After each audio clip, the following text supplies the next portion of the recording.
तो जो मेरा सबसे पहला क्वेश्चन है वो यही है कि क्या ये जो हमारा स्पिरिचुअल प्रैक्टिस सच में एंटी एजिंग को कम कर सकता है या ये सिर्फ एक मिथ है?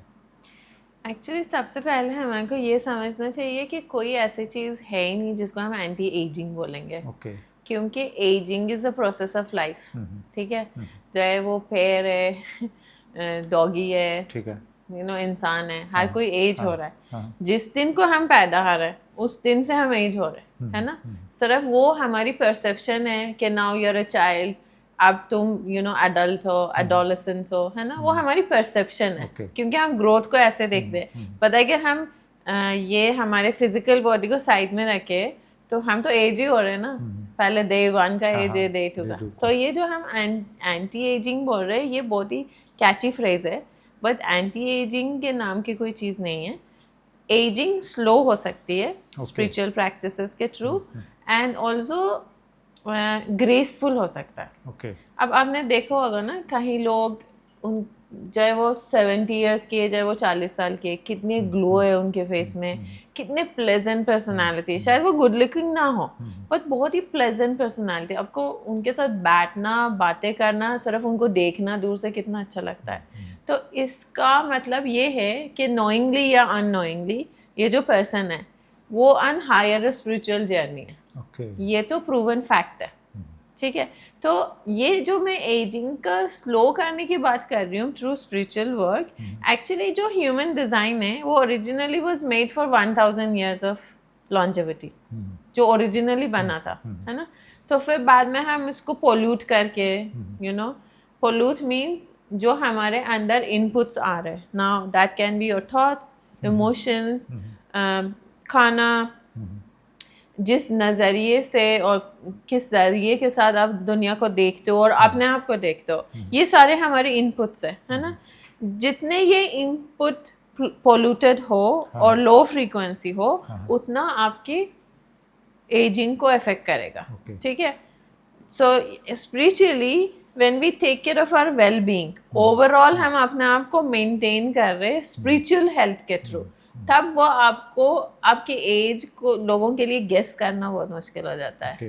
क्योंकि आपके और एक ही ना आपके हम बच्चों को कैसे पहचानते हैं, शक्ल छोड़ दो, मासूमियत से ना। एक सादगी है उनमें, मासूमियत है, एक प्यार है, एक अपनापन है, एक सेपरेशन नहीं है।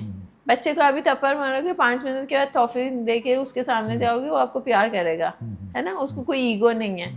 तो ये जब ईगो निकलती है, आपकी असली चेहरा, आपकी मासूमियत जब बाहर आती है, वो ऑब्वियसली आपको यंग ही दिखाई देगा ना, बच्चे की तरह। एक आपने इसमें इनपुट की बात की है, वो इनपुट को थोड़ा और आप बताएंगे? तो इनपुट मीन्स देखो, सबसे बड़ी और सबसे इम्पोर्टेंट चीज़ ये है कि ये जो हमारा अहम है, ईगो के मैं, इसके वजह से क्या होता है कि आप लाइफ को बड़ी छोटी खिड़की से देखते हो। देखो, अगर मैं सिर्फ अपने बारे में सोच रही हूँ और सिर्फ मैं ये देख रही हूँ कि किसी का रिएक्शन और रिस्पॉन्स मेरे को कैसे अफेक्ट कर रहा है, तो मेरा विंडो सहर हो गया, इतना छोटा विंडो। बट अगर मैं सोच रही हूँ कि ये जो रिएक्शंस है, ये जो रिस्पॉन्सेज है, ये जो मेरे सामने लोग है, कम्युनिटी है, बंदा है, बंदी है, ये कौन सी जगह से आ रहा है, ये कैसे बिहेव कर रहा है, क्यों बिहेव कर रहा है, मैं अपने वाला खिड़की को निकाल दिया। अब मैंने एक बहुत ही बड़ा दरवाज़ा खोल दिया, एक गेट खोल दिया, पूरे चीज़ों को मैंने देखना है ना। तो जब हम अहम को निकालेंगे, हमारी जो नज़रिया है वो चेंज हो जाता है ना। तो ये सबसे पहला इनपुट, ठीक है, कि मैं तो हूँ, ये नहीं कि मैं इम्पोर्टेंट नहीं हूँ, मैं बहुत सिग्निफिकेंट हूँ, लेकिन मैं अपने खुद के दुनिया में, अपने खुद के कायनात में सिग्निफिकेंट हूँ। आपकी दुनिया में मेरा क्या सिग्निफिकेंस है? 1 घंटे की पॉडकास्ट होगी मेरे साथ हर 15-20 दिन, महीने के बाद, मेरा तो इतना ही इम्पोर्टेंस है ना। अगर मैं सोचूं पता है मैं पता नहीं क्या कुछ हूँ, मैं तो पूरे दुनिया को अफेक्ट कर रही हूँ, है ना। तो फिर मैं क्या कर रही हूँ, अपना नज़रिया छोटा कर रही हूँ, मैं सिर्फ अपने बारे में सोच रही हूँ। यही एक कॉज है, वजह है डिप्रेशन का, लैक ऑफ पर्पस का। अब जब ये चीज़ें आ जाती है, आपका इनपुट इतना छोटा, देखो आपके पास वैरायटी है, वेजिटेबल्स का, फ्रूट्स का, मीट का, नॉन वेज, वेज, है ना, मीठा, तो आप चूज़ करोगे ना। आपको दिखाई देगा अच्छा चाइनीज़ कुजिन भी है, इटालियन भी है, इंडियन भी है, इनमें से सबसे हेल्दी और जो मेरे को मन करे कि अच्छा है, जो मेरे को लाइट फील कर रहा है ना। बट अगर आपके पास सिर्फ छोले भटूरे ही है तो क्या कितने दिन खा सकते हो उसको, और क्या आप बीमार नहीं हो जाओगे, है ना। सो एक तो सबसे पहले ये चीज़, अपना जो way of looking at life है ना उसको बड़ा करो। ओके, अपने आप को इक्वेशन से निकाल लिया करो, इतना सीरियसली मत लो। सेकेंडली जो हमारे थॉट्स है, मोस्टली सबसे बड़ी प्रॉब्लम हमारी जो जो हमारी यूनिवर्स है ना वो यूनिवर्स ऑफ पोलैरिटी है, हाँ। ठीक है। It is extreme of good and extreme of bad. Bad.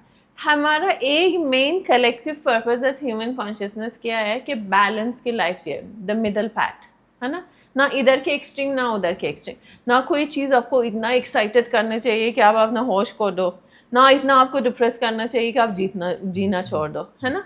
तो ये जो बैलेंस है, तो कौन सी थॉट्स और इमोशंस है और कौन सी आपकी स्टिमुलेंट्स है, चाहे एक्सटर्नल है इंटरनल है, उसको आप कम कैसे करते हो। सबसे बड़ी प्रॉब्लम जो मेंटल इनपुट हमारी है ना, थॉट प्रोसेसेस और हमारी मेंटल इनपुट है, सबसे बड़ी प्रॉब्लम ये है कि या कि हम सुपीरियरिटी से जी रहे, अहम ईगो, या कि हम इन्फीरियोरिटी से जी रहे कि मैं तो कुछ भी नहीं हूँ, मेरा तो कोई फ़ायदा नहीं है, मेरे साथ तो सब कुछ ही, विक्टिमहुड। तो इसको जब हम बैलेंस करेंगे, ये second important input. Third important input is your emotions.